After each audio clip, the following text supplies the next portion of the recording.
नमस्कार, मैं अनीश कुमार स्वागत करता हूं आपके अपने यूट्यूब चैनल स्टडी पॉइंट 11 में। एसएससी जीडी 2024 की एग्ज़ाम की हम लोग तैयारी कर रहे हैं, जिसमें देखेंगे प्रीवियस ईयर क्वेश्चन।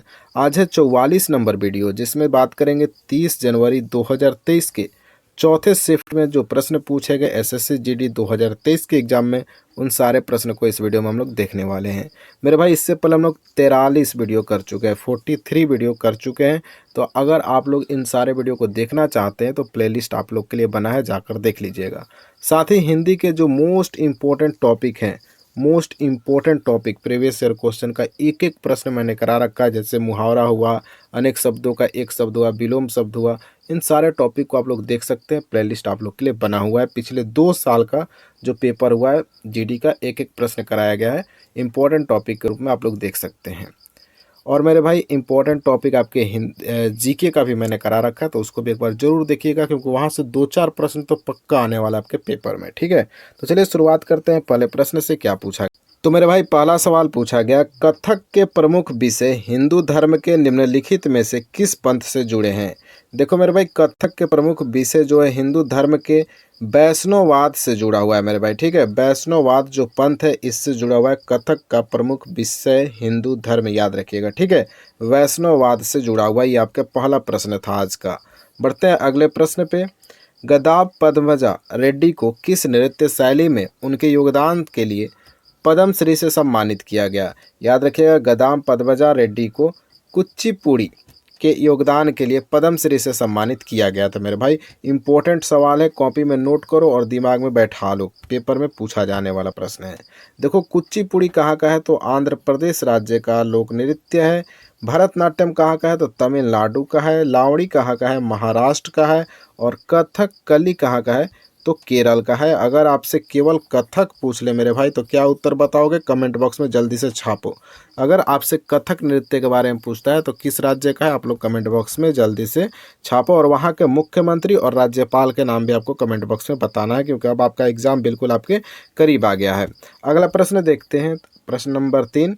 भारत में लागू की गई अंतिम पंचवर्षीय योजना कौन सी है? मैं बार बार बोल रहा हूँ, पंचवर्षीय योजना का एक वीडियो मैंने करा रखा है। वहाँ से 2 प्रश्न आपके प्रत्येक शिफ्ट में पूछे गए हैं, तो वीडियो इंपॉर्टेंट है मेरे भाई, उसको जरूर देख लेना। ठीक है, तो भारत में लागू की गई अंतिम पंचवर्षीय योजना थी 12वीं नंबर की। कितने पंचवर्षीय योजना अब तक भारत में लगे?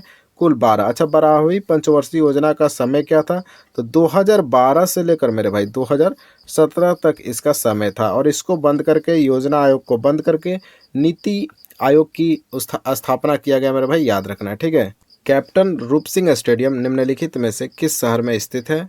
तो ग्वालियर इसका सही उत्तर हो जाएगा। कैप्टन रूप सिंह स्टेडियम ग्वालियर में स्थित है, याद रखना है। ठीक है, अगला प्रश्न देखते हैं, निम्नलिखित में से कौन सा एक पेशेवर टेबल टेनिस खिलाड़ी है?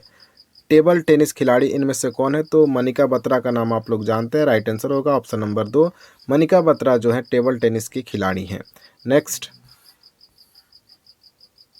निम्नलिखित त्योहारों में से किसे डाला पूजा के रूप में जाना जाता है, जो सूर्य की पूजा को समर्पित है और बिहार के लोगों द्वारा पारंपरिक रूप से मनाया जाता है? तो मेरे भाई, इसको बोलते हैं छठ पूजा बोलते हैं, आप लोग को तो याद होगा। बढ़ते हैं अगले प्रश्न पे। भारतीय संविधान का कौन सा अनुच्छेद अल्पसंख्यक वर्ग के हितों के संरक्षण से संबंधित है? यह हमारा आर्टिकल 29। तो अल्पसंख्यक वर्ग के हितों के संरक्षण से संबंधित है अनुच्छेद 29, याद रखना है। नेक्स्ट, मार्च 2022 में वन अनुसंधान संस्थान के निदेशक के रूप में किसे नियुक्त किया गया? तो रेणु सिंह, याद रखिएगा मेरे भाई। ठीक है, वन अनुसंधान संस्थान के निदेशक कौन है? रेणु सिंह है। अगला प्रश्न देखते हैं, भारत का वित्त आयोग अपनी रिपोर्ट किसको प्रस्तुत करता है? देखो, जो भारत का वित्त आयोग है मेरे भाई, वह भारत के राष्ट्रपति को जो अपना रिपोर्ट होता है प्रस्तुत करता है। वित्त आयोग राष्ट्रपति को रिपोर्ट प्रस्तुत करता है, याद रखना है। अगला प्रश्न पूछा गया 10 नंबर सवाल है कि 1757 का वर्ष भारत में अंग्रेजी ईस्ट इंडिया कंपनी के लिए एक महत्वपूर्ण वर्ष क्यों था? इसका सही उत्तर होगा 1757 में पलासी की लड़ाई में नवाब सिराजुद्दौला को हराकर अंग्रेजी ईस्ट इंडिया कंपनी ने बंगाल पर अधिकार कर लिया था। यही कारण है कि 1757 का जो वर्ष था वह भारत में अंग्रेजी ईस्ट इंडिया कंपनी के लिए एक महत्वपूर्ण वर्ष माना जाता है। ठीक है, बढ़ते हैं अगले प्रश्न पे। रबी फसलों की खेती में निम्न में से क्या सहायक होता है? देखो मेरे भाई, इसका सही आंसर मारना महावत हो जाएगा। ठीक है, आपके एसएससी के द्वारा उत्तर दिया गया है महावत। देखो, रबी फसल की जो बुआई होती है, इसको रोपा कब जाता है? तो सर्दी के महीना में, यानी कि अक्टूबर और नवंबर के मध्य इसको रोपा जाता है। ठीक है, फिर इसको काटा कब जाया जाता होगा? तो मार्च और अप्रैल के महीना में रबी फसल की कटाई होती है। अच्छा, रबी फसल के उदाहरण कौन कौन से फसल हो जाएंगे? तो गेहूं हो जाएगा, याद रखना, गेहूं हो जाएगा। उसके बाद आपका आलू हो जाएगा, आलू के बाद एक और याद रखना, जौ, और साथ में मेरे भाई याद रख लो मटर को भी याद रखना। ठीक है, ये सारे जो हैं आपके रबी फसल के उदाहरण है, आलू, गेहूं, जौ, मटर। ठीक है, अक्टूबर नवंबर में इसकी रोपाई की जाती है और मार्च अप्रैल में इसकी कटाई की जाती है। बस इतना आपको ध्यान में रखना है। बढ़ते अगले प्रश्न पे। NRLM भारत सरकार द्वारा कार्यान्वित एक गरीबी उन्मूलन परियोजना है। तो सही उत्तर होगा राष्ट्रीय ग्रामीण आजीविका मिशन मेरे भाई। ठीक है, राष्ट्रीय ग्रामीण आजीविका मिशन भारत सरकार द्वारा कार्यान्वित एक गरीबी उन्मूलन परियोजना है, यानी गरीबी को उन्मूलन करने के लिए यह परियोजना लाया गया था भारत सरकार की तरफ से, राष्ट्रीय ग्रामीण आजीविका मिशन। बढ़ते हैं अगले प्रश्न पे। साइकस और पाइनस किस प्रकार के पौधे हैं? बिल्कुल बार बार यह प्रश्न रिपीट होता है। तो साइकस और पाइनस जो है मेरे भाई, जिम्नोस्पर्म पौधे हैं। कैसे पौधे हैं? जिम्नोस्पर्म पौधे, याद रखना, साइकस और पाइनस। ये उदाहरण बार बार आपसे पूछे जाएंगे पेपर में। माइक्रो फाइनेंस ऋण को एक संपार्श्विक मुक्त ऋण के रूप में परिभाषित किया गया है, जो उस परिवार को दिया जाता है जिसकी वार्षिक पारिवारिक आय रुपया में कितना तक है? तो मेरे भाई 3 लाख तक, याद रखना। ठीक है, हालांकि यह पेपर में प्रश्न पूछा नहीं जाएगा। अगला प्रश्न देखते हैं। 2011 की जनगणना के अनुसार किस राज्य का लिंगानुपात सबसे कम है? तो मेरे भाई इसका सही उत्तर हो जाएगा हरियाणा हो जाएगा। ठीक है, और सबसे अधिक लिंगानुपात किसका है? तो केरल का है।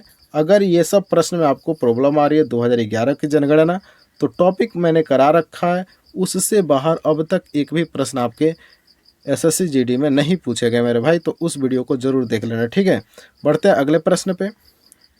निम्नलिखित में से कौन सा कथन गलत है? देखो, कौन सा कथन गलत है? तो मेरे भाई याद रखना, बर्फ का गलनांक जो है दाब घटने से घटता है, ऐसा नहीं है मेरे भाई। ठीक है, तो बर्फ का गलनांक दाब घटने से घटता है, यह कथन क्या है? गलत है। बाकी के जो आपके ऑप्शन दिख रहे हैं, द्रव्य की बूंदों का गोलाकार आकार द्रव्यों में पृष्ठ तनाव के गुण के कारण होता है, ये तो आपको याद होना चाहिए। वाष्पीकरण केवल द्रव्यों की सतह पर ही होता है, बिल्कुल सही बात है। द्रव के सतह पर ही वाष्प रूप में ऊपर की तरफ उठता है, आप लोग देखे भी होंगे मेरे भाई। ठीक है, नदी वदी में। अगला प्रश्न देखते हैं मेरे भाई, बढ़ते हैं अगले प्रश्न पे।